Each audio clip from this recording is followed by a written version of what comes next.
Welcome back to B2B Courtship. Today we're talking about a concept that's well known in sales but rarely understood in brand building. It's the driving force behind resistance to change and FOMO. It keeps us from chasing our dreams and taking risks, and unfortunately it keeps people from embracing your brand. We're talking loss aversion. What it is, why it matters, and how you can counteract it. So here's loss aversion in action. Mike went to cancel the subscription he'd barely been using for the last 6 months. He figured he'd be saving $20 or so that he could be using elsewhere. As he scrolled through the app, he started to remember the little bit of excitement that he felt when he initially signed up. Oh well, he thought, and continued to cancel. As he pressed the cancel button, the site sent a pop-up saying, "Are you sure? You lose the 300 credits that you have. Here's all the ways you could be using them on our site." Mike hesitated, of course. That was a lot of credits. Maybe he should be finding a way to use them. And he did instead of canceling. It's loss aversion in action.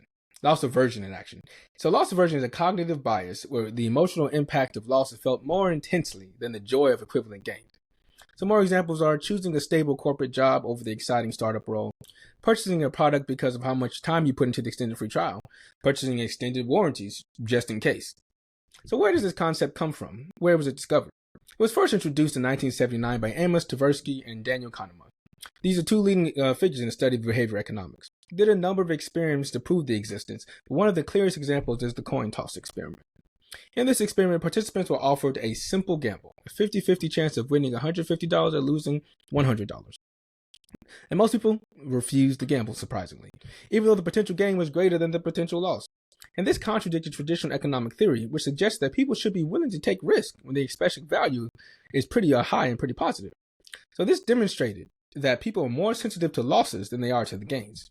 That fear of losing the $100 outweighed the potential joy of winning the $150. These two went on to publish a groundbreaking paper called Prospect Theory, an analysis of decision under risk. And this paper challenged all the current understanding of decision making. So, folks, we have to understand the psychology of our audience. Loss aversion is about losing money or making money. It's about holding on to what feels familiar. The safe choice might be a competitor's product, a comfortable routine, or even just a deeply ingrained belief. Now, this is where, when we're talking about Mindshare, we have to look at it a little bit differently.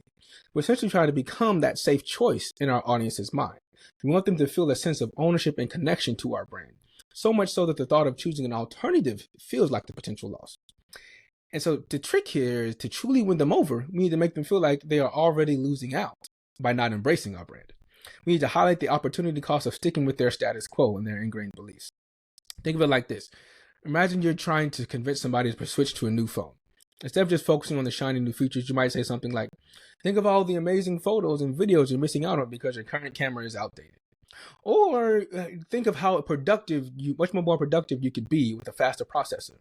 By framing the decision in the terms of a potential loss, the loss of better experiences, greater efficiencies, or missed opportunities, you tap into that innate aversion to loss and make your brand a more appealing choice. So that's where what I'm calling an overcome stack strategy comes in. It's about gradually demonstrating value and building trust so that the audience feel like they're going to get something awesome with each interaction. As they become more invested, the potential loss of relationship becomes more significant and further solidifying your position in their mind. In essence, overcoming loss aversion is about turning those tables. So making your audience feel like they're already losing out by not being part of your brand's world. And that is how you build the foundation of some unshakable mindshare.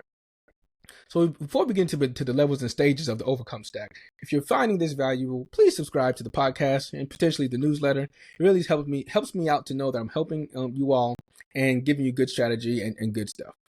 Now back to the strategy. The overcome stack is a series of small asks that slowly reduce the sense of aversion to your brand and sets the stage for building mindshare. Strategy really has no time frame for expected results.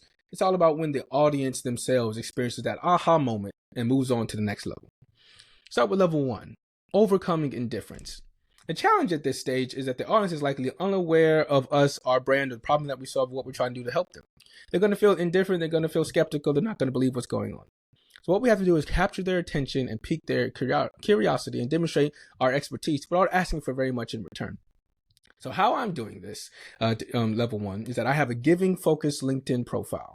My profile shows that the visitor can receive a bunch of value for nothing in return. All my headlines are learn how to build a mindshare by receiving free content. My next tactic here is going to be proactive connection requests. So I'm not waiting for people to find me. I'm proactively reaching out to them with a message that's really all about giving value and saying like, hey, I have something to give you. I've recently launched a podcast / newsletter where I study the specifics behind building digital relationships using behavioral psych and economics. And I post daily clips. If they resonate, and give the podcast a listen. And that's all I say. So my next tactic to build on top of those is consistent social posting. We're posting clips daily with the best parts of the podcast to build up the familiarity with me. So this always incorporates the mere exposure effect, which we talked about before, where seeing the brand continually will develop a subconscious affection. After we've overcome this indifference, we have to overcome unengagement, and that's level 2. So now that we've broken that ice and they actually care about us a little bit, we want to go ahead and get started.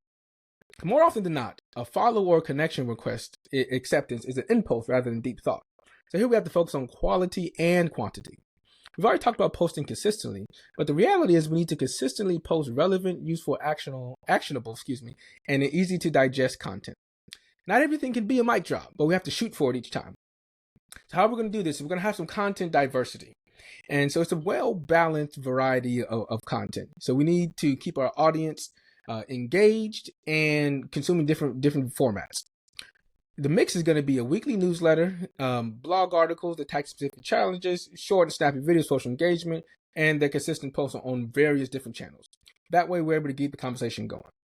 To build on top of this, we want to make sure we have broad adoption. So every strategy that we're talking about on B2B courtship can be adopted by anybody rather than just those with big budgets and big teams. And the last part of the engagement factor is that we want to make sure we're learning and iterating. We're paying attention to what lands and what doesn't, engagement count, follower count, and what content sparks action, and then implementing those learnings across the board. Now that we've gotten some engagement with what's going on, we want to get the audience unstuck in their beliefs, and that's overcoming that inertia.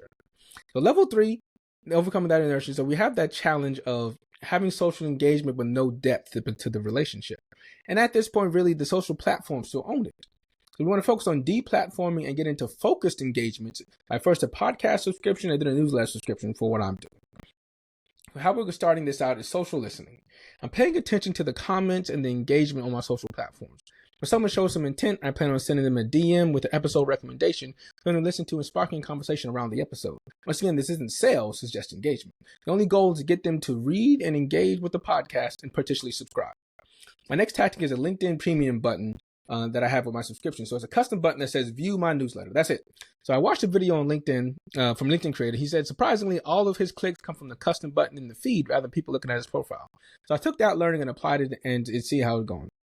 Next, in my podcast description, I have a CTA. So in that text, so I'm putting subscribe to my newsletter so that people are in the midst of a good episode. There's a clear next action to take and catching them in that excitement. Next, I have a slide in on my blog, which is about 500 clicks per month and counting, and it's continuing to increase, which is good for the SEO factor. But this traffic is a combination of search traffic as well as clicks from social media. So when reading articles on my website, they get a non-obtrusive slide in from the right side, asking to subscribe to the newsletter. All right, we've come a long way here. And to summarize, stages 1, 2, 3, that set the foundation. Stage 1, overcoming indifference. We capture attention, pique interest, and made a positive first impression. People are now aware of the brand and potential value. Stage 2, overcoming unengagement. We provided consistent, high-quality content that demonstrates our expertise and addresses their needs and their problems. People are now engaged and see that we are a valuable resource. Now, stage 3, overcoming inertia. People have to have taken action and deepened their engagement. They subscribe to our podcast, maybe join the newsletter, and are actively consuming our content. Now, some might go through all stages in an hour. Some might take months, even years.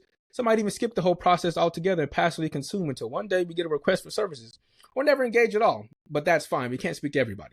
Regardless of the path, we're primed now to build relationships and build mindshare with that audience. And in reality, we've already been building a little bit of mindshare, but it was more like a battle to gain a foothold rather than a battle to win the mindshare. So to win this war, we need to cement our brand as the answer to the audience's specific problem. And that's really the whole goal of B2B courtship, the marathon of building digital relationships. Now, if you found this valuable, go ahead and subscribe to the podcast and the newsletter, and that's in the link in the description. It really helps me know that I'm on the right track and helping you achieve what you came for, and you gave me the honor of your attention. Until next time, people, remember, Mindshare leads to Marketshare. I'm Doug Dotz, and this has been B2B Courtship.